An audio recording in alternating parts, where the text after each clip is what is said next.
최근에 한국 갤럽에서 직장인들을 대상으로 직업 만족도를 조사했습니다. 당신은 당신이 하는 그 일에 대해서 얼마큼 만족하십니까? 라고 물었는데 50% 정도가 나는 내 직업에 만족하지 않습니다. 그렇게 대답을 했습니다. 만족하진 않지만 돈을 벌어야 되기 때문에 생계를 위해서 일하고 있습니다. 라고 절반이 대답을 했습니다.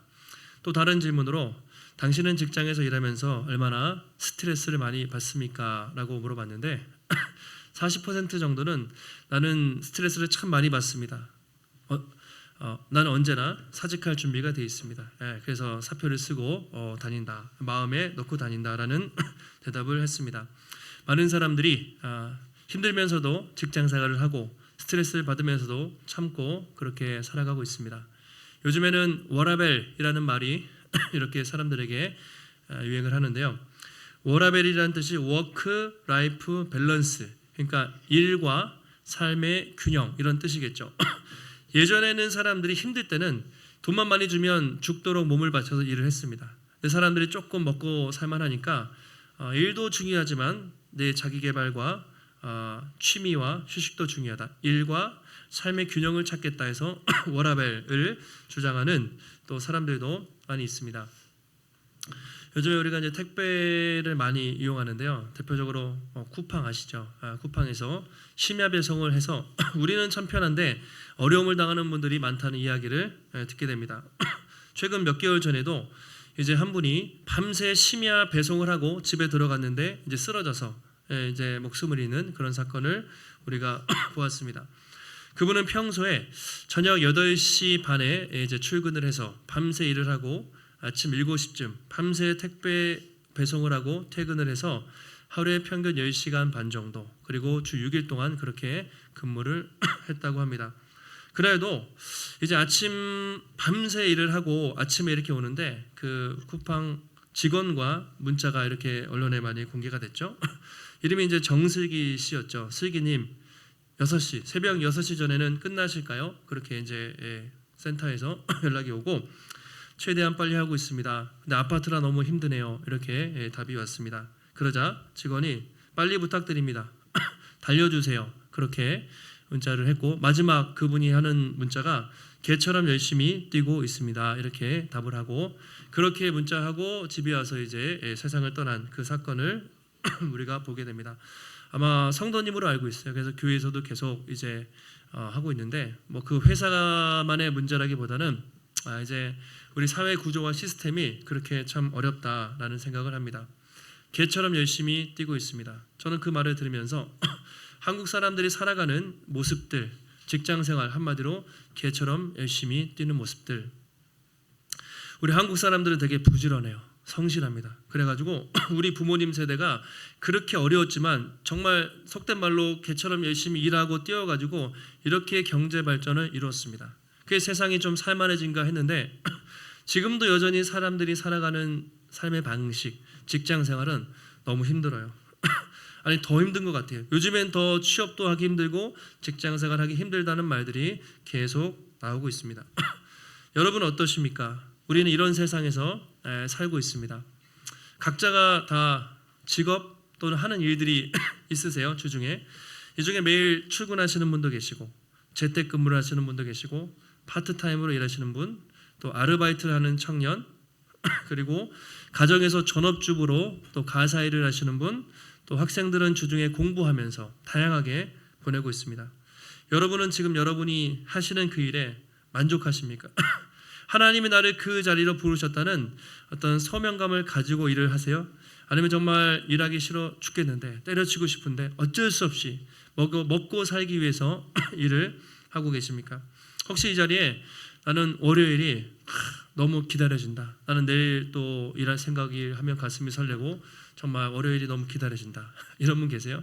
나는 월요병이 없다. 이런 분 아마 한 분도 안 계실 것 같아요. 그만큼 우리가 직장 생활, 일한다는 것이 참 어려운 우리의 고민이고 숙제입니다. 그럼 어떻게 우리는 이 일터, 이 직장 생활을 제대로 할 수 있을까?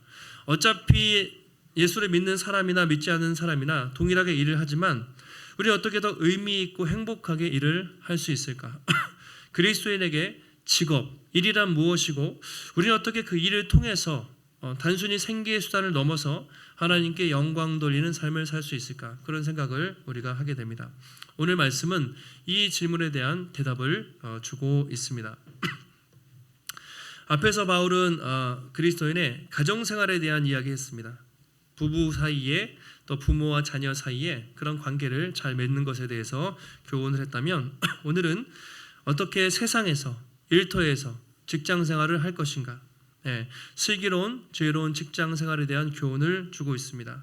오늘 말씀을 통해서 하나님이 우리 각자에게 주신 일과 또 직업을 통해서 어떻게 하나님이 기쁘시게 하고 하나님께 영광 돌리는 삶을 살 수 있을 것인지 함께 좀 살펴보도록 하겠습니다. 우리 1절 말씀을 22절이죠. 22절 말씀을 보시면 성경이 이렇게 말하고 있는데요. 같이 한번 22절 읽겠습니다. 종들아 모든 일에 육신의 상전들에게 순종하되 사람을 기쁘게 하는 자와 같이 눈가림만 하지 말고 오직 주를 두려워하여 성실한 마음으로 하라. 종들아, 그러니까 그 당시는 지금과 시대 분위기가 전혀 달랐습니다. 그 당시는 신분제 사회였습니다. 종이 있고 그러니까 귀족들이 있고 그 밑에 종이나 노예들이 있는 그런 시대였습니다. 그런 상황에서 먼저 종들에게 뭐라고 합니까?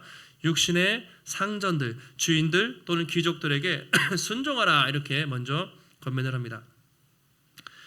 순종하다는 말은 앞에서 자녀가 부모에게 순종하라 했던 것과 동일한 단어입니다. 그러니까 자녀가 부모에게 순종하는 것처럼 마땅히 종들도 주인에게 순종하라고 권면을 하고 있습니다. 근데 이게 상하 관계가 아니라 하나님이 만드신 사회 질서 속에서 마땅히 종들은 주인에게 순종함으로써 사회 질서가 유지가 될 수 있다는 것이죠.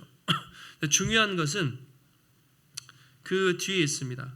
육신의 상전에게 순종하는데 사람을 기쁘게 하는 것처럼 눈가림만 하지 말고 주를 두려워하여 성실한 마음으로 하나님을 의식하는 마음으로 일하라 그렇게 권면을 하고 있습니다. 바로 이것이 일반 직장인들과 예수 믿는 사람들의 차이죠. 세상 사람들은 정말 돈벌이를 위해서 또는 남들이 볼 때는 일하는 척하지만 보지 않을 때 일하지 않는 눈 가리는 그렇죠?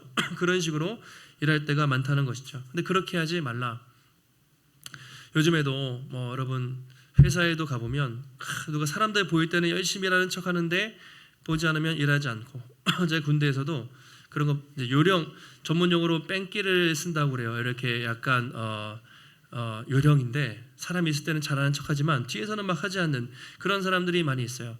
우리말로는 눈 가리고 아웅한다 그러죠. 눈 가리고 아웅. 아웅이 무슨 뜻인지 아세요? 아웅한다.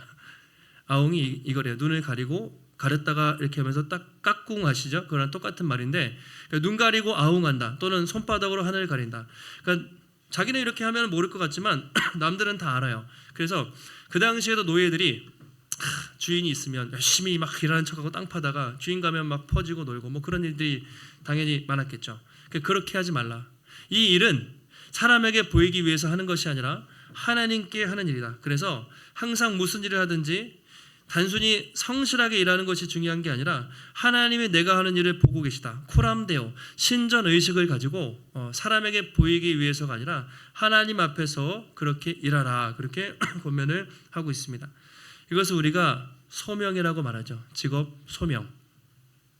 단순한 생계, 돈벌이를 위해서 일하는 것이 아니라 생계, 돈벌이 너무 중요해요. 근데 그게 최종 목적이 아니라 그 이면에 하나님이 나를 이곳으로 부르셨다는 그 사명과 주인의식을 가지고 소명의식을 가지고 일하는 것, 그것과 그것 없이 사는 것은 결정적인 차이가 있는 것이죠. 세상 사람들은 직업 만족도를 물으면 때려치고 싶어요. 세상의 절반 이상은 늘 자기는 언제라도 일을 그만두고 싶은데 억지로 해요. 그럼 우리는 똑같이 힘들지만 하나님이 그것으로 부르셨다는 사명 의식이 있기 때문에 우리는 의미를 가지고 일할 수가 있다는 것이죠. 종교개혁자 칼빈 아마 여러분 직업 소명이라는 이야기를 들어보셨을 겁니다. 직업 소명설이라고도 말하죠. 우리의 모든 직업, 그러니까 보통 목사님 일, 교회 일은 거룩한데 세상 일, 심지어 사람들이 이렇게 하찮게 여기는 일들은 그렇지 않아라고 생각하지만 모든 일, 이 세상의 모든 일은 다 귀하고 소명이 있다. 그 직업을 통해서 하나님께 영광 돌리고 하나님의 나라를 이루는 것이다 라는 직업 소명을 우리 믿음의 선배들은 그렇게 주장을 했습니다. 팀 켈러 목사님의 책을 제가 자주 인용하는데 쉽지만 너무 좋은 책들이 많아요. 그래서 빨간색 책이거든요. 나중에 시간 되시면 꼭 한번 사보시면 좋아요. 일과 영성. 우리는 왜 일해야 되는가? 어떻게 일해야 되는가? 그 챕터에 이런 얘기가 있습니다. 일에 대한 소명의식이라는 챕터에 모든 그리스도인은 일터에서 하나님이 주신 사명을 발견하고 그 사명을 통해 세상을 섬기고자 해야 합니다. 일은 단순한 생계가 아닌 하나님의 창조 명령을 실천하는 방법입니다. 우리가 일하는 이유는 사람에게 보이기 위함이 아니라 주님을 기쁘시게 하는 데 있습니다. 이는 일에 임하는 마음가짐을 바꾸는 중요한 동기입니다. 그러니까 세상 사람들과 크리스천들 일하는 동기가 다르다는 거예요. 우린 단순히 돈도 벌고 연봉도 필요하고 생계 유지가 필요하지만 그 이전에 하나님이 나를 이곳으로 부르셨다는 직업에 대한 소명이 있기 때문에 전혀 다른 마인드로 내가 이 일을 통해서 하나님께 영광 돌리고 주님을 기쁘시게 해야지라는 전혀 다른 동기로 일을 하게 된다는 거죠. 여러분 그렇게 일한다고 생각해 보세요. 사람들 보일 때만 일하고 안 보일 때 일 안 하는 척이 아니라 보든지 안 보든지 늘 성실하게 열심히 일해요. 그럼 사람들에게 인정받죠. 하나님께도 영광 돌리고 인정을 받을 수밖에 없는 것이죠. 다음으로 이제 무슨 일을 하든지 죽게 하듯 하라 이렇게 23절에 말하고 있습니다. 같이 한번 읽어보시겠습니다. 무슨 일을 하든지 마음을 다하여 죽게 하듯 하고 사람에게 하듯 하지 말라. 한 걸음 더 나아가서 무슨 일을 하든지 천한 직업이든 아니면 사람들이 인정해 주는 직업이든 상관없이 다 주님께 하듯 하고 사람에게 하듯 하지 말라. 당시 바울이 살았던 2000년 전에는요 신분제 사회였잖아요. 절반 이상이 노예, 3분의 2 이상이 노예였습니다. 노예들. 그래서 골로새 교회 안에도 대부분 노예 출신들 성도들이 대부분이었을 거예요. 귀족 출신들은 많지 않았을 것입니다. 노예도 노예 나름이었다고 해요. 어떤 노예는 엘리트, 그래서 주인이나 주인의 자식들을 가르치는 아주 그런 선생님으로서 노예도 있었고 정말 허드렛 일, 심부름이나 하는 그런 노예도 있었고 농장에서 농사짓는 다양한 노예들이 있었다는 것이죠. 그런데 중요한 것은 어떤 일을 하든지 상관없이 그것이 편한 일이든 또는 사람들의 인정을 받는 일이든 상관없이 다 하나님 보시기에 아름다운 일이기 때문에 모든 일을 죽게 하듯이 그렇게 하라고 권면을 하고 있습니다. 본문을 보면서 한번 이런 질문을 해볼 수가 있겠습니다. 지금 종들에게 먼저 이야기하죠. 그리고 상전들에게 이야기하는데 종들에게는 22절부터 25절까지 4절에 걸쳐서 이야기하고 상전들에게는 이제 한 절 이야기를 합니다. 또 바울은 과연 노예제도를 어떻게 생각했을까? 노예제도가 왜 나쁜 건데 노예들에 대한 인권에 대한 이야기를 안 했을까? 뭐 그런 생각도 해볼 수가 있겠죠.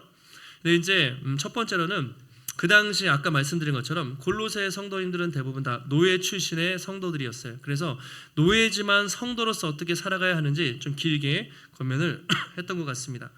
그리고 바울은 노예들이 회복되길 바랬지만 노예 제도에 대해서는 그렇게 관심이 없었던 것 같아요.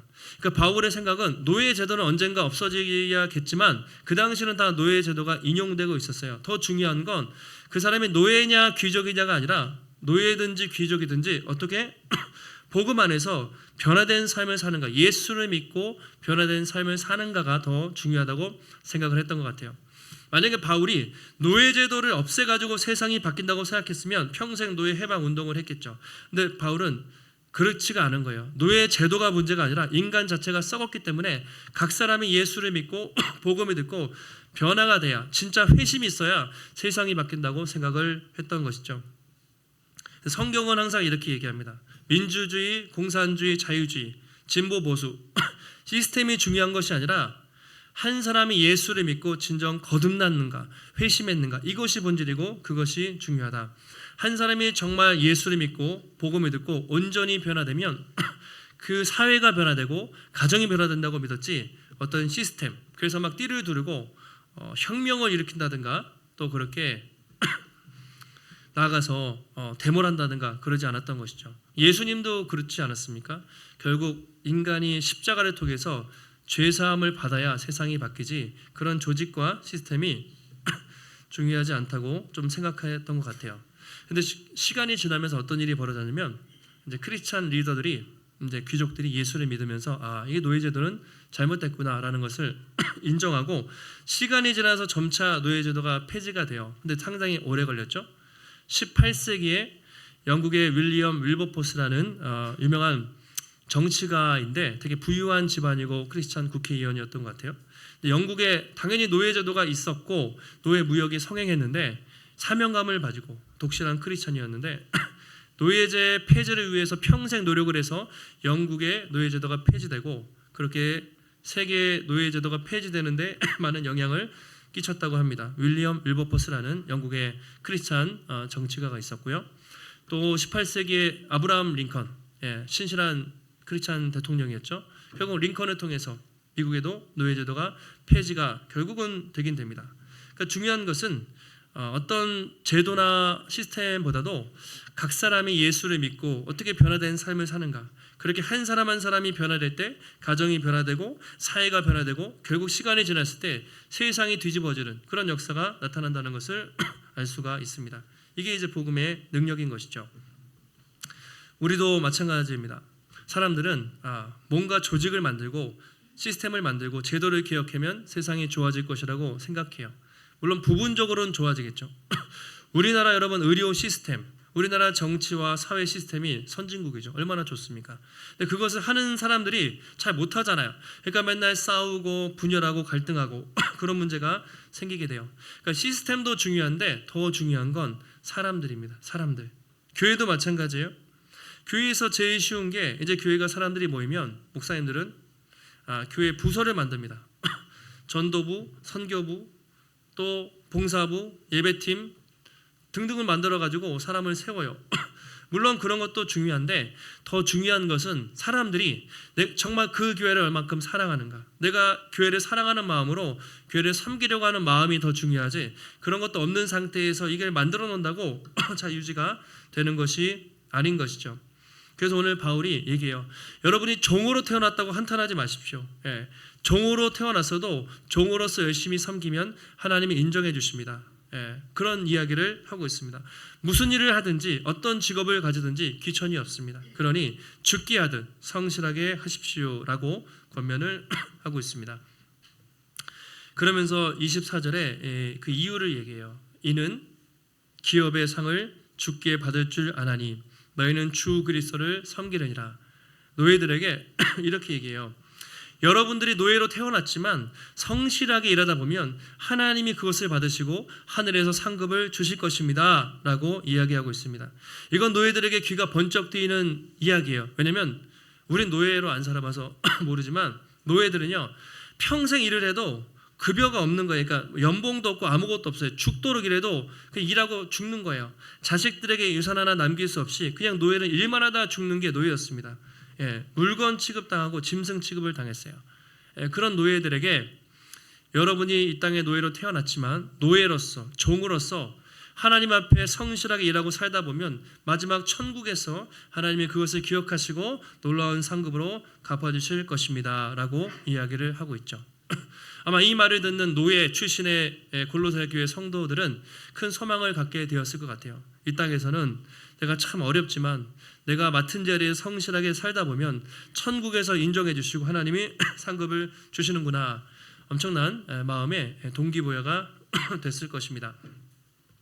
이어서 이제 상전들에게 그 지역에 있는 주인들이나 귀족들을 향해서 이렇게 이야기합니다. 4장 1절 같이 한번 읽겠습니다. 상전들아 의와 공평을 종들에게 베풀지니 너희에게도 하늘에 상전이 계심을 알지어다. 상전들아 이렇게 말하죠. 교회 안에 있는 귀족들 또는 좀 높은 자리에 있었던 사람들인 것 같아요. 의와 공평을 종들에게 베풀라. 의와 공평은 뭐냐면 하나님의 거룩한 성품입니다. 하나님의 공의와 하나님의 정의를 말하는 것이죠. 그 당시 사람들은 어땠겠습니까? 지금도 직장에서 좀 높은 위치에 있는 사람들이 갑질해서 그렇게 힘든데 2000년 전에 종이에요. 그러니까 이건 사람이 아닙니다. 물건 취급을 했어요. 인권이라는 것은 1도 없었습니다. 그러니까 귀족들이 정말 종들을 괴롭히고 혹사시키고 그냥 죽여도 아무 일도 일어나지 않았던 그런 시대였어요. 그런데 그들을 함부로 대하지 말고 하나님의 공평과 정의로 대하라고 상전들에게 권면을 하고 있습니다. 결국 노예도 영원한 노예가 아니고 또 상전도 영원한 상전이 아니에요. 이 땅에서 일시적으로 역할을 받았기 때문에 마지막에 하나님 앞에 각각 심판을 받을 줄 알고 상전이라고 노예들을 괴롭히지 않고 그렇게 잘 대하라. 그러면서 왜 그런가? 너희 위에 하늘에 계신 상전이 있기 때문에 너희가 이 땅의 상전이지만 너희 위엔 하나님이 더 높은 분이 계시기 때문에 함부로 사람들을 대하지 말고 사랑으로 대하라고 그렇게 권면을 하고 있습니다. 그래서 성경은 이렇게 말해요. 복음은 그 사람의 인종, 성별, 계급, 차별 없이 모두가 하나라고 그렇게 말합니다. 그 당시에는 그렇지 않았죠. 엄청난 차별과 핍박과 또 여러 가지 문제들이 많았는데 하나님은 외모에 따라 차별하지 않으신다. 이게 겉모습이 아니라 그 사람의 인종 또는 직업 또는 계급 또는 남녀, 성별 차별 없이 공평하게 하나님은 똑같이 대하신다. 이것이 외모로 대하지 않으신다는 겁니다. 처음에 초대교회 안에는 계급이 있었던 거예요. 교회 안에서도 종이 있고 상전이 있고 그렇게 나눠서 예배를 드리다가 점점 이 사람들이 예수를 믿으면서 종이 옛날에는 뺑기리를 부리고 막 그렇게 막 일하다가 이제는 주인을 너무 성실하게 막 섬기는 거예요. 관계가 변화됩니다. 상전들이 예전에는 귀족들이 막 갑질하고 괴롭히다가 너무 사랑으로 대하면서 교회 안에서 이런 새로운 질서가 생기기 시작했던 것이죠.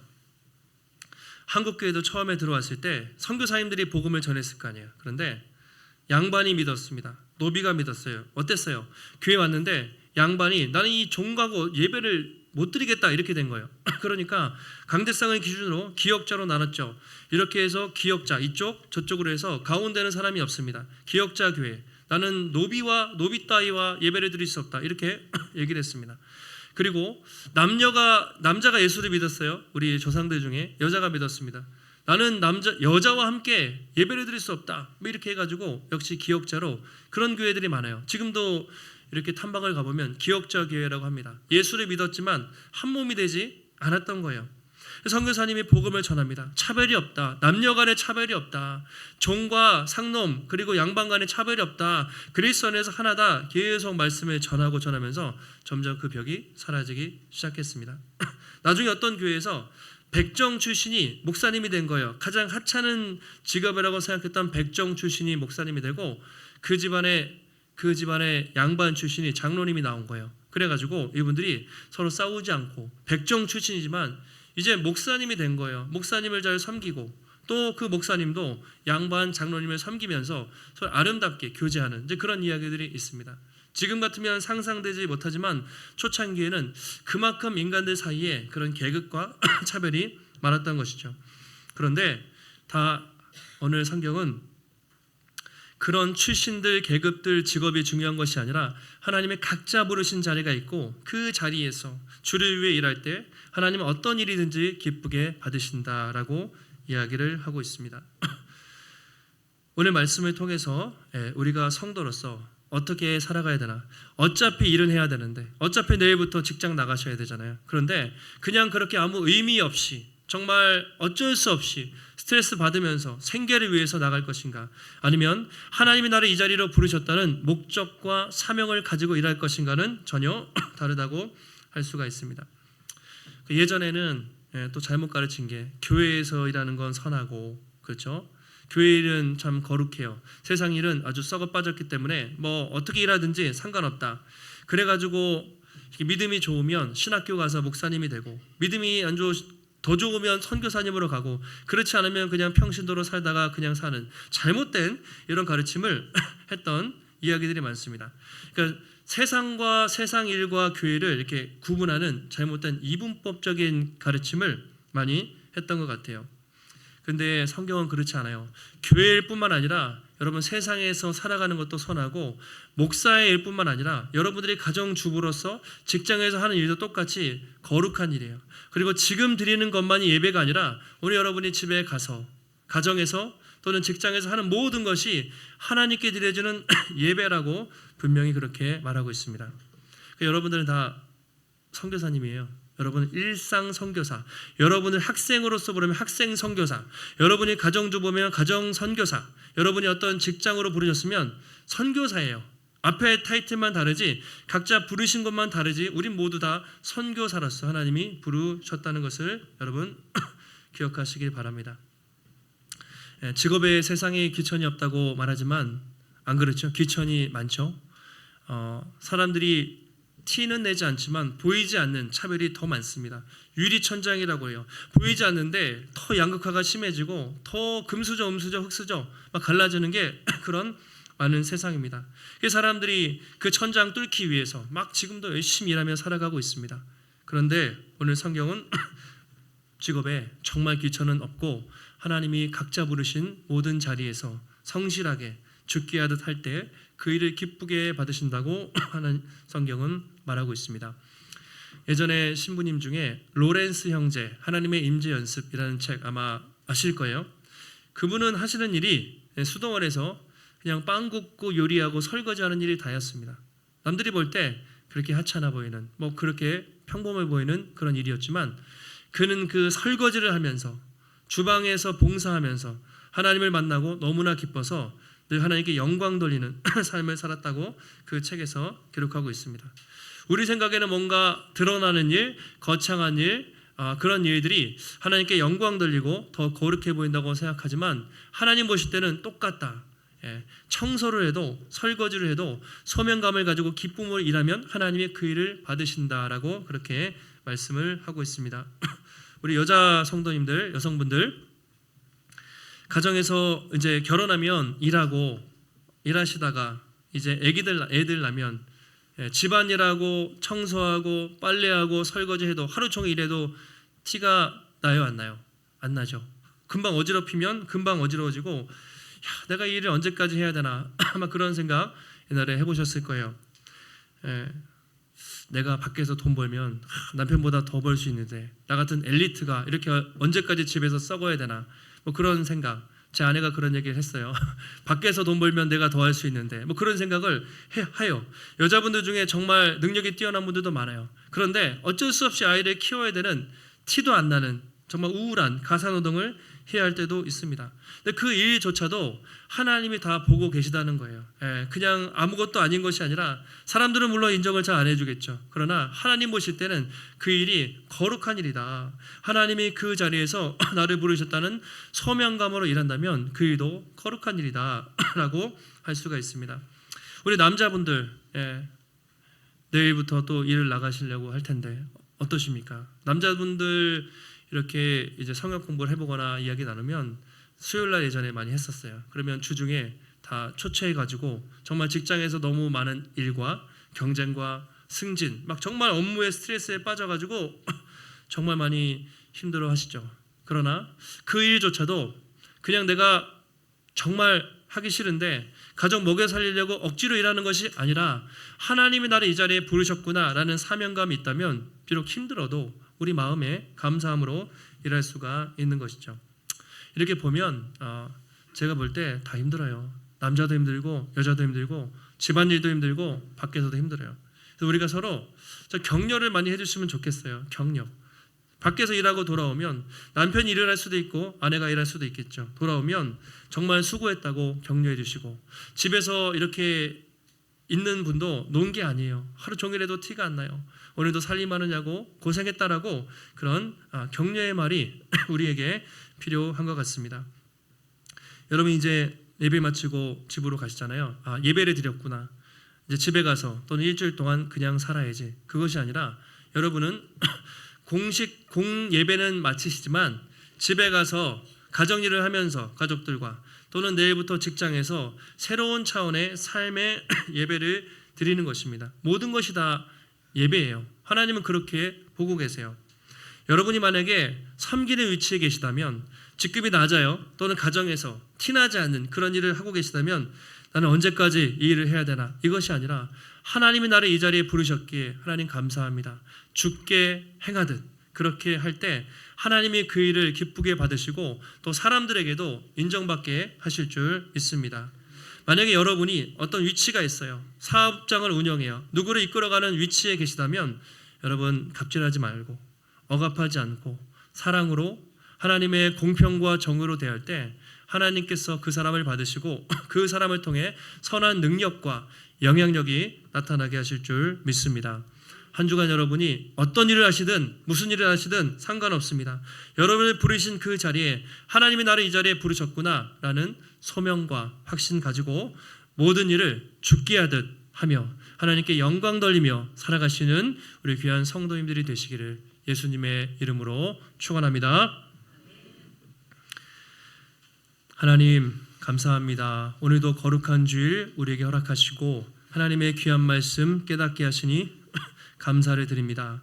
하나님께서 우리를 각자 부르신 위치, 역할은 다르지만 그 모든 것이 하나님이 우리를 부르신 그 자리인 줄 믿고 무슨 일을 하든지 사람에게 보이기 위해서 하는 것이 아니라 죽게 하듯 성실하게 행할 때 하나님께 영광 돌리며 또 사람에게 인정받고 믿음으로 선한 영향력을 끼치며 살아갈 수 있는 우리 모두가 될 수 있도록 하나님 붙잡아 주시옵소서.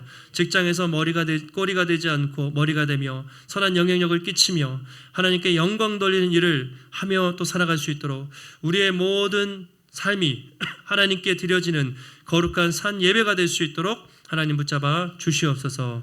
한 주간 살아갈 때 또 하나님 붙잡아 주시고 오늘도 우리에게 이 자리에 나올 때 우리의 마음과 정성 다해 귀한 예물 드렸습니다.